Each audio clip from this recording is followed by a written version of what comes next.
POV your life as the child of an OF mom. Your life changes the day the packages start arriving. You're 7 years. I can't lie, bro. You're so wet. If you have a kid in your class and you're gonna bully him because his mom does OF, bro, me personally, I'd be trying to suck up to him. I don't give a damn, bro. I go over to his house. I see Bonnie Blue. Oh, who's this? Is that your sister? Bro, I'm on my gooning mindset right now. I ain't even gonna cap. Like, I was in line on the bang bus, twin. I was over there trying to hoard it, bro. I was like, the bang bus is over there, gang. This is the line for the Spider-Man movie. You get what I'm saying? I was trying to like usher them away. Years old, standing in the driveway of a cramped apartment complex, watching a delivery driver haul 3 massive boxes to your door. At first, you think it's early Christmas, but the boxes aren't full of toys. They're full of ring lights, tripods, and enough high-end makeup to paint a skyscraper. You don't know it yet, but these are the tools of the trade. You don't know. You start maturing once you stop like hating on women wearing makeup. Like, that's when you actually start maturing. Because makeup, although it might seem like, oh, it turns a 3 out of 10, which obviously all women are beautiful, don't hate me, don't come after me, but it turns like a 3 out of 10 into an 8 out of 10. That's just not true, bro. Like, a good looking girl's always gonna look good with or without makeup, bro, and that's some real maturing type shit, gang. Know that your mom just quit her job at the dental office to become a full-time creator. To you, she's just mom, and she suddenly has a lot more time to spend at home. The air in the house starts to change. The usual smell of home-cooked meals is gone, replaced by the sharp chemical sting of hairspray and the dry heat of electronics running for hours. You walk past her closed door and feel a strange warmth.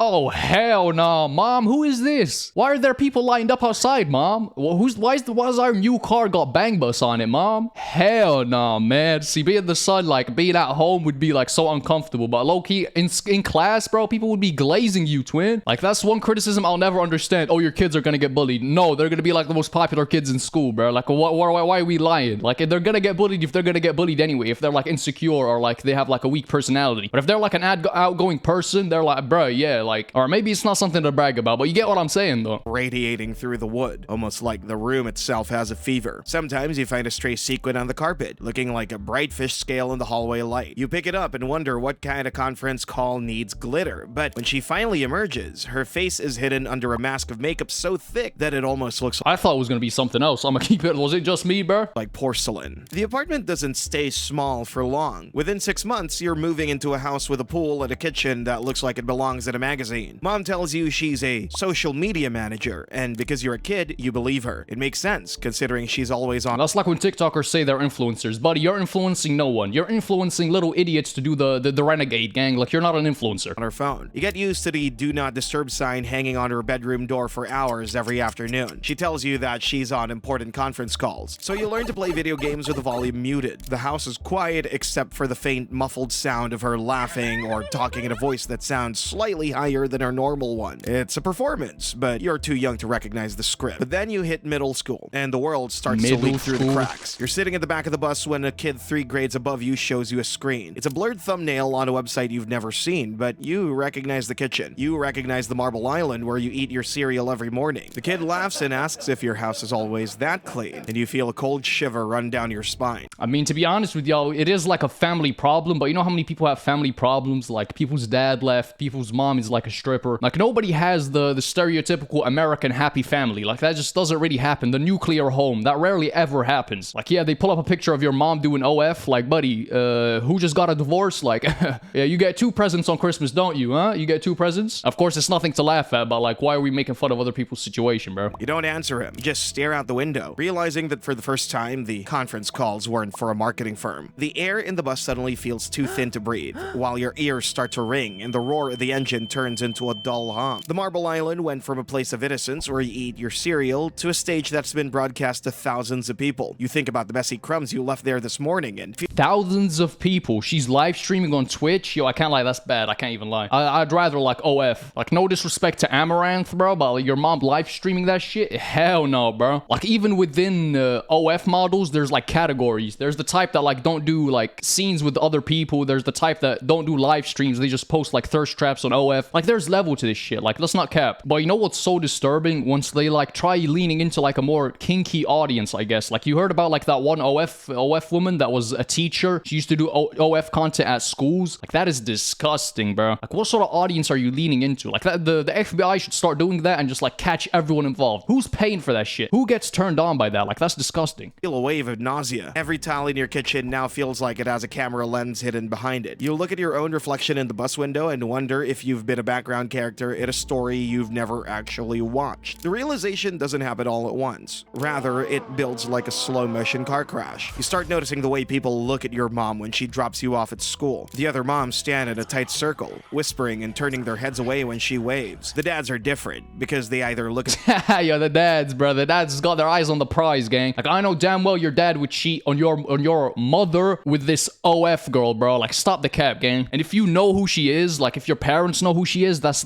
even worse than your mom being an OF model, bro. Because why is your dad looking at that shit like niche-ass OF models? Because I know damn well she's not like Sophie Rain, bro. Like, why does your dad know that, gang? Like, I think you got bigger problems. Bigger fish to fry, brody. their shoes or they stare a little too long. You see them adjust their glasses or pull their caps down lower. It makes your stomach churn. You start asking to be dropped off a block away from the entrance, claiming you want the exercise. Mom just sighs and agrees, her eyes staying glued to her phone as she checks her latest notifications. By the time you're 14, you've become an expert. I hate when videos do that, when they play the notification noise. Like, it sort of like stimulates a part of my brain that's like ingrained in me. Like, whenever I hear that noise, I'm like reaching for something. You get what I'm saying? Same thing with the paid notification. If I hear that noise, I get like a bit of dopamine. Ting! Makes me feel like I bought something or like accomplished something. Digital surveillance. You wait until she's in the shower and you find her secondary Instagram account. It's not the one where she posts pictures of your golden retriever or your birthday cakes. This one has 2 million followers and a link in the bio that leads to a paywall. You click it and your heart feels like it's trying to exit your chest. You see the stage names and the costumes. You see the way she interacts with fans who pay $50 just to hear her say their name. Daddy? It's a business, and you realize you're a silent partner in a firm you never signed up for. But the money makes it hard to stay angry. You have the latest iPhone before. The most disgusting thing is when they start using like family members as sort of marketing. Like, you had that one OF girl who was like using her little brother and like, oh, is it pink? Bro, your brother is like 12. Like, I don't understand how they get away with this sort of shit, but it's sort of good for them because it's like publicity. Because the more eyes you can get on like their OF, the better, even if it is like in a depraved way. Because people, when it comes to like gooning, all morals go out the window.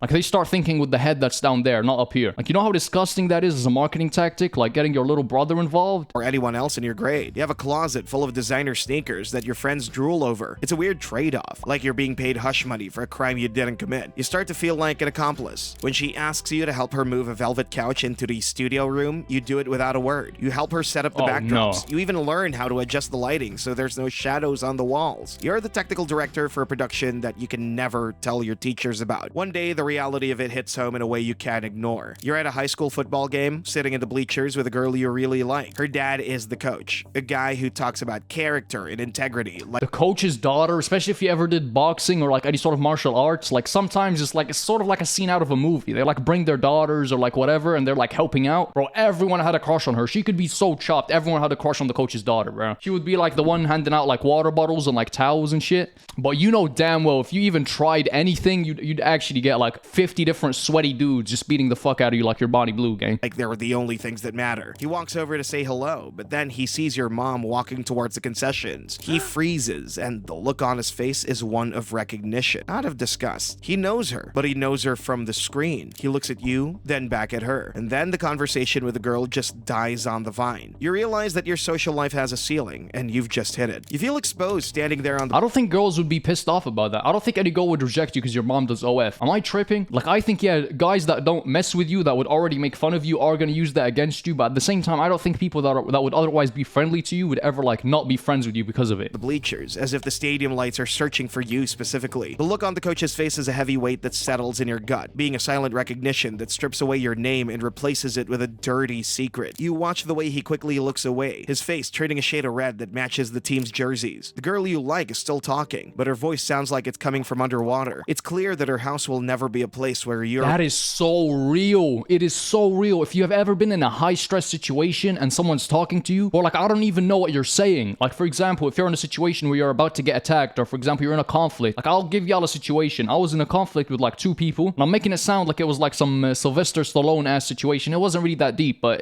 there was a threat of violence. 2 people. I was with a cousin of mine. And bro, like, one of them started, like, grabbing my shirt and, like, started, like, saying shit and just basically being rude to me, like, vocally. But I was so focused on his hands, and I'm like, what is he gonna do? Is he gonna pull something out? Like, you get so laser focused that not only do you not hear anything, you see nothing else. Like, I forgot his friend even existed. If his friend, like, sucker punched me, I would not know what happened. And then afterwards, my cousin was like, bro, the shit he was saying to you was crazy. I'm like, bro, what did he say? I was literally, like, zoned out. All I could focus on were his hands. It's crazy being in high-stakes situations with the hormones and the adrenaline kicks in, bro. You're a different person. You're welcome. So you start to retreat into yourself. You stop inviting people over because you're afraid they'll see the work clothes drying in the laundry room. You become a ghost in your own school. Your grades stay up because you have nothing better to do than study. But your soul... Loki, let me give y'all a piece of advice right now. Everyone watching this, never be insecure about yourself when it comes to anything. Like, oh, I don't want to bring a girl over because my room is this, or my house is small, or it's dirty. Or you don't realize you put people on a pedestal. Like, you think, oh, they've got it all figured out. Buddy, like, genuinely, the less you care, the less they care. Like, be confident in you and your life. Never have shame. Get shame out of your dictionary. Like, throw that shit away. There's no situation where you should ever be shameful. Think logically. Is this bad for me? Okay. Should I do OF? No.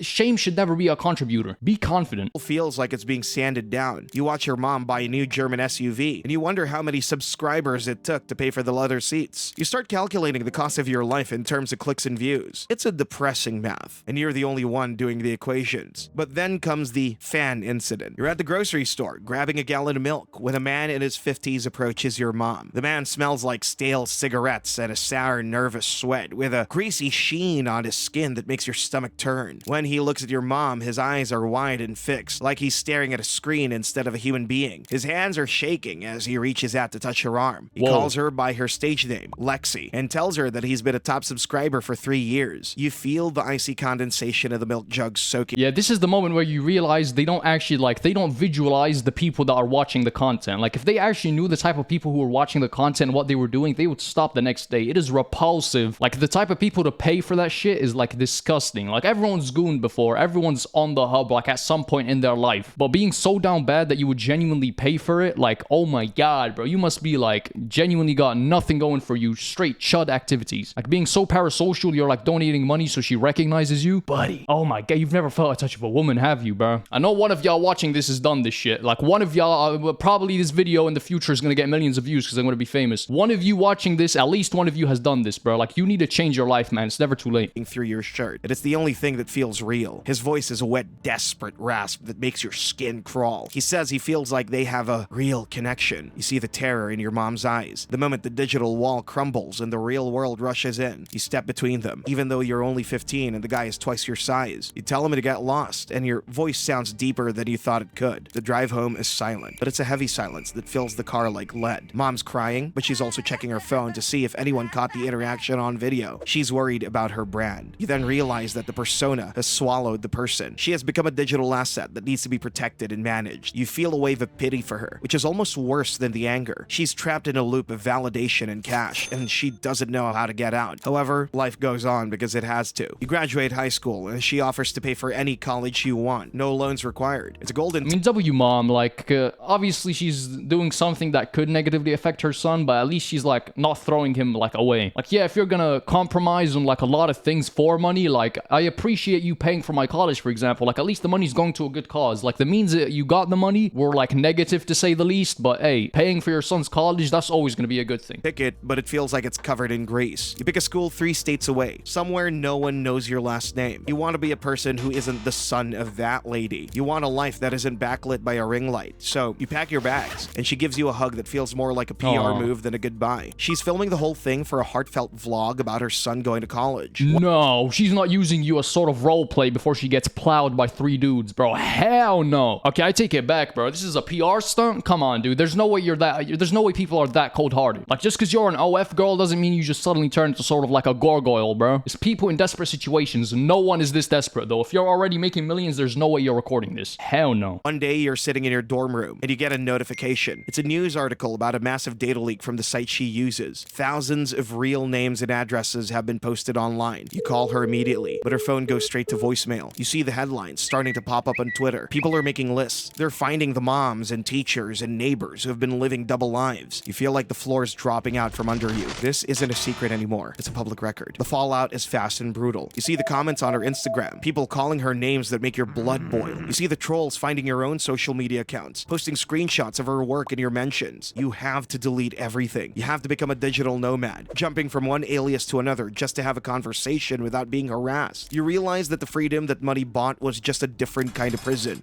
Okay, this is the worst case situation, because like with any influencer, I don't care how big you were, you could go so irrelevant so quick. Like all of this is like 2 weeks max. Like the internet has goldfish memory, but instead of like 3 seconds, it's like I'd give it max 3 months before everyone forgets about you. Like yeah, this might be a problem like initially, especially if she was like one of the main OF stars, but at the same time, it's not gonna last, bro. Like the internet just does not care. It's gonna be the new thing next week, bro. Collateral damage of a business model that trades privacy for profit. But you find a way to survive. You work 3 jobs in college, so you don't have to take her money. You want to know that the food in your stomach was bought with your own sweat. It's hard, and your roommates think you're crazy for living on ramen when your mom's a millionaire. They don't understand the way. It's so real when people say like you don't realize the value of something until you start paying for it. So real. When you start paying for toilet paper, that's when you start going like, maybe having a dirty ass isn't so bad. Like maybe I don't want to use toilet paper this time. Okay, I'm kidding, obviously. But you start actually valuing stuff. Like I can't believe the sort of prick I was telling my mom, let's go McDonald's or let's go KFC. Like, oh my God, no, let's not go McDonald's and KFC, mom. Put that money in your pocket for God's sakes. Hell no. Why is it so expensive? Everything's so expensive. That's what you realize when you start paying for yourself. I think that's something you should ingrain in your kids on a very, very young age. Like make them realize, give them money and like tell them, okay, would you rather have good food for 5 days or go McDonald's and eat like crap for the rest of the week? Like fast food is like no longer cheap. It's not even fast either. Like, oh my God, man. Of $1 that comes with a content warning. They don't know what it's like to look at a luxury car and see the faces of 1,000 lonely men. And then comes the day you finally go home for a visit. The house is even bigger now, but it feels like a mausoleum. There are cameras in almost every room, even the kitchen. Mom tells you they're for security, but you know they're for behind-the-scenes footage. She looks tired, despite the expensive skincare and the perfect hair. She asks how you're doing, but she... Okay, that's some BS, Loki. Oh, stop with the notification noises, bro. I keep on thinking it's one of my multiple hus texting me. Why is he lying, bro? Where's my cap, bro? But when people say, oh my God, look at her, she looks so emotionally drained. Look at her face. No, bro, she's just tired. Like, she could just be like any other normal person. Like, you see Ariana Grande or like Jenna Ortega. Of course, they're both beautiful women, but like, yeah, sometimes they do look tired. Like, no one's going, oh, it's because she does OF. It's because she does movies. Like, no, sometimes people just look tired. Let me use a male example. Johnny Depp. Johnny Depp has like less than flattering photos. He's a beautiful man. But to jump to a conclusion instantly, like, oh, she might be insecure. She might have body dysmorphia, bro. She might like be really insecure about herself and start losing a lot of weight and looking more tired. Like judging people based off of like, there's nothing about that makes you inherently like less healthy. Like, what are we talking about? This is just BS. Doesn't wait for the answer before she's checking a notification. Like, guys are always like against like prestigious shit, like, oh, star signs and whatnot, but then you're talking about how her emotional energy has been drained. The universe, it has sucked the life force out of her. Like, what are you talking about, bro? Like, it doesn't work that way. Like, wake up. Realize that you're just another character in her story, the successful college son who proves that she's a good mother. So you make a choice. You tell her you're not coming back for the summer. You tell her that you found a job in a different city, a boring job with a spreadsheet at a cubicle. She looks disappointed, but only because she had a family reunion shoot planned for July. You walk out the door, and for the first time in your life, you don't look back. You don't care about the pool or the designer clothes or the high-speed internet. You just want to be invisible. One day you're walking... High-speed internet. Oh my God. I have a friend of mine who's like, oh, let's go here. I want to go to this hotel because the Wi-Fi is so fast. I'm like, bro, it's 2026, twin. Like, you genuinely, they're like, oh no, this hotel room isn't too expensive because it has Wi-Fi. I'm like, bro, is that like a privilege? Fast Wi-Fi? Who gives a fuck, bro? Wi-Fi is fast enough already. It's not 2015 where every video is lagging on YouTube, bro. Like, what are we talking about? Walking down to the street in a city where no one knows you. You see a woman who looks a little like her, and for a second, your heart stops. But then you realize it's just a stranger. You feel a sense of relief that's so profound that it almost makes you dizzy. You're finally back to being just a normal guy walking down the street, and that is the greatest luxury you've ever known. But the internet, it never forgets. years. Every few months, you'll be scrolling through a thread and you'll see her face. Someone will repost an old video or a meme, and the familiar feeling of dread will wash over you. You've learned to keep scrolling. You've learned to Dread? Pause. Oh my god. I'm an ex-gooner, bro. I'm an ex-gooner. Yo, I know she did the collab, though. I ain't even gonna cap. treat her like a celebrity that you've used to know rather than the woman who raised you. It's a survival tactic. It's a way to keep your own identity from being swallowed by her brand. Eventually, you meet someone, a girl who doesn't spend 8 hours a day on her phone. She's a nurse, and she talks about her patients with a passion that isn't for sale. You wait 6 months before you tell her about your mom. You're terrified that she'll leave, or worse, She won't. that she'll want to see the videos, but she just listens. She takes your hand and tells you that you're not your mom's career. It's the first time anyone has ever said that to you, and it feels like a heavy chain just snapped off your chest. But then, the phone rings. It's a number you haven't seen in 2 years. It's your mom's assistant, a young girl who sounds like she's about to have a nervous breakdown. She tells you that your mom is in the hospital. You panic, and then you find out it was a mental health crisis that happened during a live stream. Fans watched everything. The comments are still scrolling. Yeah, bro, you're a full-grown man at this point. Like, you're no longer being affected by your mom. Like, you need to stand up to yourself at some point. Like, you gotta realize, okay, people do things, desperate things, like things that aren't good for them in situations where they're not, like, fully there mentally. You need to be there for your mom, dude. I don't care how much she hurt you. Like, you gotta be there for your mother. If she's on the hospital bed dying because of a mental health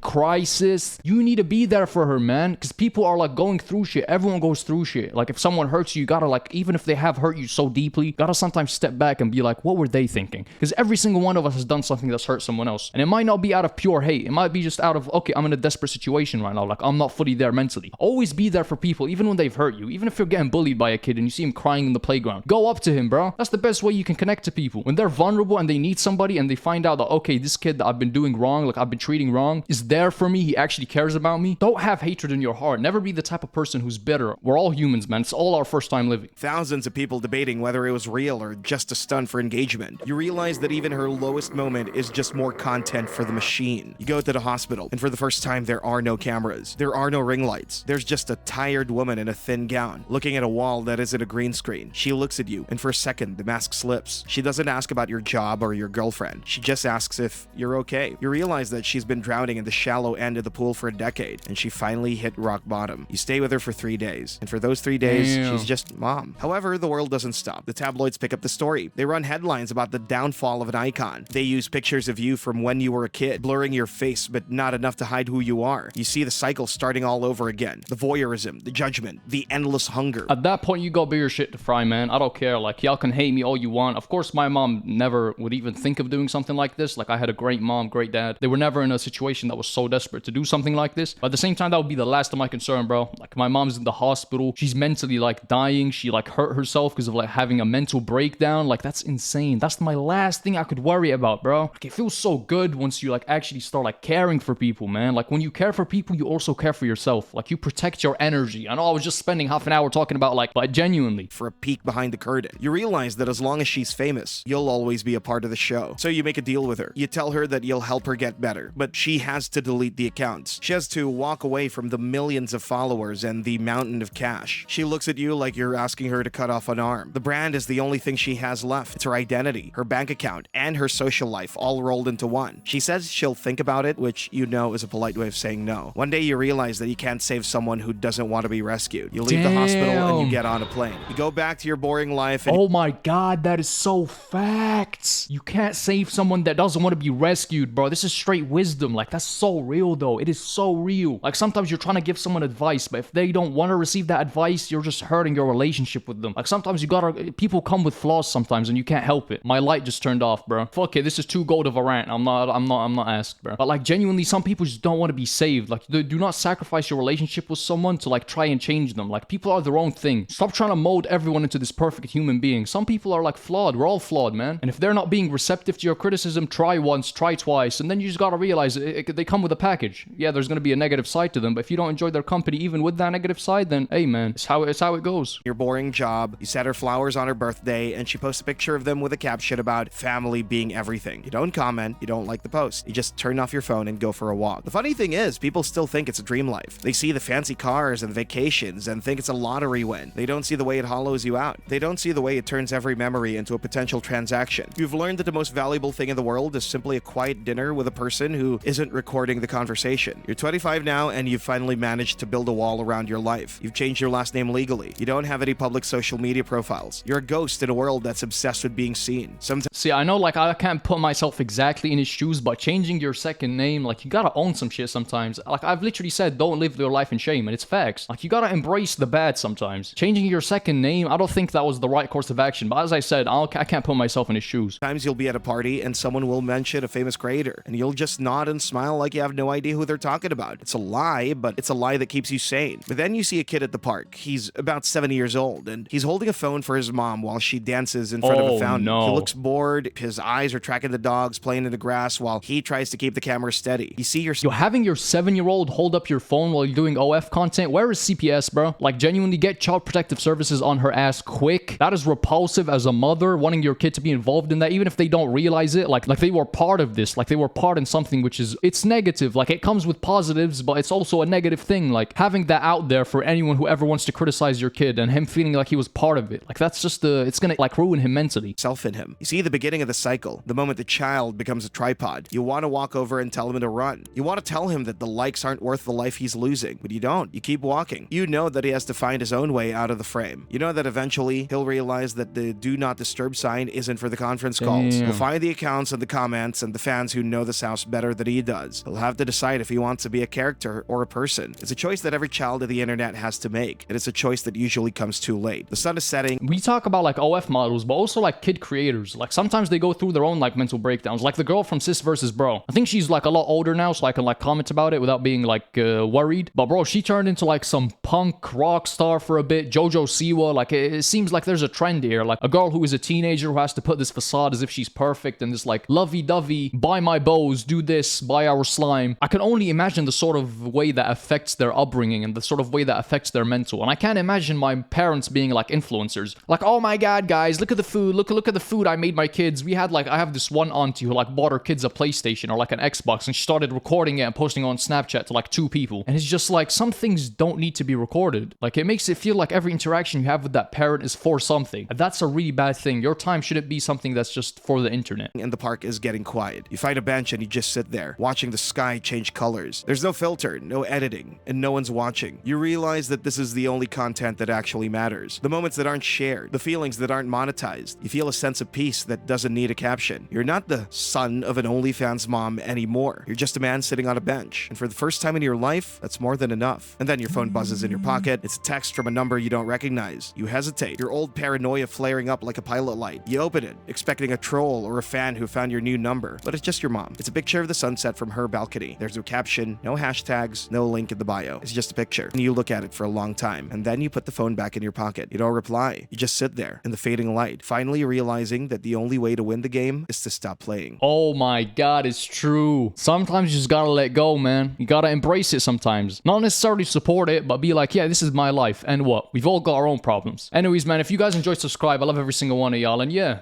peace.